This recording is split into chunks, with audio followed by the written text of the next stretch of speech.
A Audi acabou de admitir algo que muda completamente a forma como a gente deve enxergar esse início de temporada da Fórmula 1 2026. Mesmo depois de uma estreia sólida, com pontos logo na primeira corrida e sinais claros de competitividade, existe um problema estrutural dentro do projeto que ainda separa a equipe das gigantes do grid. E não é um detalhe pequeno, é o motor. Enquanto muita gente olha para o desempenho do Gabriel Bortoleto e vê um projeto promissor, dentro da equipe o diagnóstico é mais direto. A unidade de potência ainda não está no nível de Mercedes, Ferrari e Red Bull. É exatamente aqui que a história muda de direção, porque essa não é uma crise, é uma fase de construção.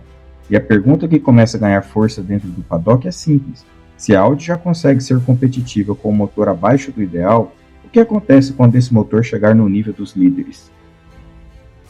O próprio comando da Audi já deixou isso claro de forma bastante direta.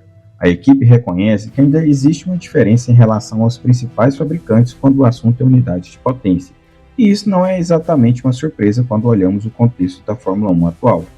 Enquanto Mercedes, Ferrari e outros fabricantes trabalham nesse tipo de tecnologia há mais de uma década, a Audi está no seu primeiro ciclo completo dentro desse regulamento híbrido mais complexo. E isso faz diferença. Desenvolver um motor de Fórmula 1 não é apenas sobre potência bruta, mas sobre eficiência energética, recuperação de energia e principalmente sobre como essa potência é entregue ao longo da volta. E é aí que a experiência pesa. A Audi ainda está entendendo completamente como extrair o máximo desse sistema em diferentes situações de corrida, enquanto seus concorrentes já dominam esse comportamento há anos. E mesmo assim, o desempenho apresentado até agora indica que a base do projeto é muito mais sólida do que muitos imaginavam. Mesmo com essa desvantagem reconhecida, o discurso dentro da equipe está longe de ser negativo, e o próprio Gabriel Bortoleto deixou isso muito claro nas declarações mais recentes. O brasileiro admite que ainda há um caminho a percorrer, mas reforça que o projeto da Audi tem potencial para se tornar um dos mais fortes do grid no médio prazo. E essa confiança não vem de otimismo vazio, ela vem do que ele já está vendo na prática. Bortoleto destacou que o carro responde bem, que a base do projeto é consistente e que o trabalho feito nos bastidores indica uma evolução natural ao longo da temporada. Além disso, ele deixou claro que a equipe ainda está em fase de aprendizado, com um novo regulamento, mas principalmente no que envolve gestão de energia e comportamento do motor em diferentes fases da corrida. Ou seja, o desempenho atual ainda não representa o limite real do projeto. E é exatamente aqui que esse cenário deixa de ser apenas uma limitação técnica e passa a ser um alerta real para o restante do grid. Porque a Audi não está falando de um problema estrutural difícil de corrigir, mas sim de uma desvantagem natural de quem está entrando agora em um ciclo dominado por fabricantes extremamente experientes. Isso significa que existe margem clara de evolução. E na Fórmula 1, margem de evolução é muitas vezes mais importante do que performance imediata. Hoje, mesmo com o motor ainda abaixo dos líderes, a equipe já consegue se manter competitiva em determinadas situações de corrida. Isso sugere que o chassi, a integração do conjunto e o trabalho de pista estão funcionando acima da média para um projeto tão recente. Agora, quando essa unidade de potência atingir um nível mais próximo dos concorrentes, o impacto pode ser significativo, porque aí a Audi deixa de compensar limitações e passa a jogar em igualdade de condições. O ponto mais importante agora não é apenas entender que a Audi está atrás do motor, mas quando essa diferença pode começar a diminuir.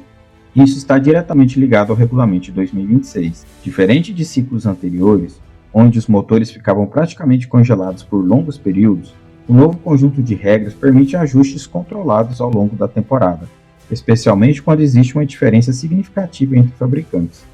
Isso abre uma janela importante para a evolução. Além disso, a Audi ainda está em fase de coleta intensiva de dados reais de corrida, algo que nem um simulador consegue reproduzir com total precisão. Cada volta completada, cada stint e cada situação de corrida ajudam a equipe a entender melhor o comportamento do sistema híbrido e a otimizar o mapeamento do motor. E esse tipo de aprendizado costuma acelerar rapidamente no início de um projeto novo. Ou seja, a diferença que hoje parece clara pode começar a diminuir mais cedo do que muita gente espera. A Audi começou a temporada 2026 com um diagnóstico claro. Ainda existe uma diferença no motor em relação aos principais fabricantes da Fórmula 1. Mas, ao mesmo tempo, o que esse início de campeonato está mostrando é que essa desvantagem não impede o projeto de ser competitivo. Pelo contrário, ela expõe um cenário ainda mais interessante, porque se a equipe já consegue entregar desempenho consistente enquanto ainda está aprendendo a extrair o máximo da sua unidade de potência, isso significa que o potencial real do projeto ainda não apareceu por completo. E é exatamente isso que começa a incomodar os rivais. Não o que a Audi é hoje. Agora eu quero saber a sua opinião. Você acredita que a Audi consegue alcançar esse nível ainda em 2026? Ou esse é um projeto que só vai mostrar sua força total nos próximos anos? Comenta aqui embaixo, porque essa discussão vai definir como a gente enxerga o futuro dessa equipe.